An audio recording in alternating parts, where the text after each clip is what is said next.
సాపేక్ష పేదరికం అంటే ఏమిటి? ఒక వ్యక్తి కనీస జీవన స్థాయికి కావలసిన ఆదాయమును సంపాదిస్తూ తనకంటే అధిక ఆదాయ వర్గంతో పోల్చుకొని తనను తాను పేదవాడిగా చిత్రీకరించుకునే స్థితిని సాపేక్ష పేదరికము అని అంటారు. ఉదాహరణకి 2 తెలుగు రాష్ట్రాలలో గ్రామీణ ప్రాంతాలు కానీ పట్టణ ప్రాంతాలు కానీ ఒక వ్యక్తి ఒక కుటుంబం జీవించడానికి నెలకు 40,000 రూపాయలు జీవన వ్యయము అవుతుందండి, కాస్ట్ ఆఫ్ లివింగ్. ఈ 40,000 కంటే 50,000 సంపాదిస్తున్నాడు.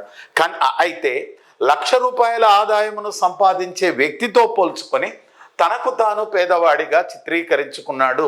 ఇలాంటి దాన్ని ఏమంటామంటే సాపేక్ష పేదరికము అని అంటామండి. ఈరోజు భారతదేశంలో గ్రామీణ ప్రాంతాల్లోనూ పట్టణ ప్రాంతాలలో సాపేక్ష పేదరికపు ధోరణులు ఉన్నాయండి. ఈ సాపేక్ష పేదరికపు ధోరణుల ద్వారా ఆర్థిక వ్యవస్థలో ఉన్నటువంటి ఆర్థిక అసమానతలను అంచనా వేయవచ్చు. మరి ఆర్థిక సమానతలు అంటే ఏమిటి? ఒక ఆర్థిక వ్యవస్థలో ఆస్తిలో కానీ సంపదలో కానీ ఆదాయంలో కానీ వ్యయములలో కానీ ఉన్నటువంటి తేడాలనే ఆర్థిక సమానతలు. ఒక ఆర్థిక వ్యవస్థలో ఉన్నటువంటి ఆర్థిక సమానతలను అంచనా వేయడానికి ఏ రేఖను ఉపయోగిస్తున్నాం? లారెంజ్ వక్రరేఖను ఉపయోగిస్తారు. లారెంజ్ వక్రరేఖను గణన చేయడానికి దేనిని గణన చేయాల? గిని గుణకమును గణన చేయాల. గిని గుణకమును దేని ద్వారా అంచనా వేయించినారు? వినియోగ పద్ధతి ద్వారా.